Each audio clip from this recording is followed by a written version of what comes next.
আমি এসেছি সবাই এই ভাইটার কথাগুলো সবাই গ্রামের ভূমিহীন এক কৃষক এই পরিবার। ভাইটার কাছ থেকে অনেক কিছু বাবা শেখার আছে। ভাইদের সাথে অন্যের জমিতে সেচ দেয়া, চুক্তিতে ধান পাট কাটা, ক্ষেত নিড়ানি দেয়াই ছিল আমার পরিবারের উপার্জনের উৎস।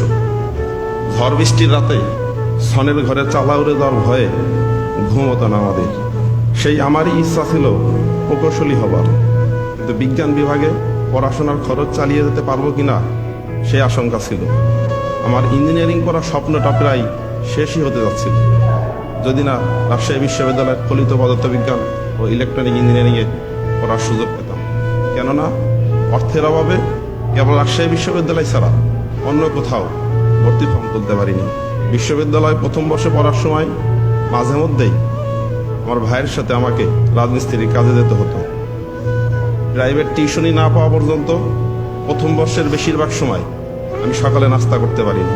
ফলে 15 টাকায় দুপুরের খাবার এবং 12 টাকায় রাতের খাবার, এই মোট 27 টাকায় আমার দুবেলা খাবারের খরচ মিটত। রাতের খাবার থেকে পরদিন দুপুর পর্যন্ত প্রায় 18 ঘন্টা না খেয়ে দেখে আমার মনে আছে ল্যাব থেকে আসার সময় ক্ষুধায় বাঁকা হয়ে যেতাম আমি। এমন একটা অনিশ্চিত জীবন থেকে উঠে এসে আজকে আপনার সামনে কথা বলার সুযোগ পেয়েছি বলে পরম করুণাময় মহান আল্লাহর নিকট লাখো কোটি শুকরিয়া। সরকারি চাকরি প্রাপ্তিতে আপনি মেধাকে সর্বোচ্চ অগ্রাধিকার দিয়ে নিরপেক্ষতা, স্বচ্ছতা ও যোগ্যতার মূল্যায়ন নিশ্চিত করেছেন। ফলে 40তম বিসিএস পরীক্ষায় উত্তীর্ণ হয়ে প্রজাতন্ত্রের কর্মচারী হিসাবে জনগণের সেবায় নিয়োজিত হবার সুযোগ পেয়ে মাননীয় প্রধানমন্ত্রী আপনাকে জানাই আন্তরিক কৃতজ্ঞতা।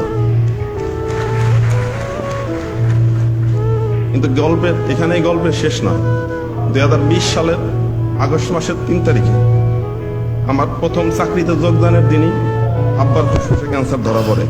চরম আর্থিক সংকটে যখন আব্বার চিকিৎসা প্রায় বন্ধ, তখন আব্বার চিকিৎসার জন্য সরাসরি আপনার নিকট আর্থিক সাহায্যতে আবেদন করেছিলাম। বিশ্বাস ছিল মাননীয় প্রধানমন্ত্রীর সাড়া পাবো, কিন্তু এত দ্রুত সাড়া পাবো এটা ছিল কল্পনাতীত। অজপাড়াগাঁয়ের ভূমিহীন কৃষকের যে ছেলেটি আজ প্রজাতন্ত্রের নবীন কর্মচারী, জাতি ঋণ পরিশোধের সামান্য সুযোগ সে হাতছাড়া করবে না ইনশাআল্লাহ।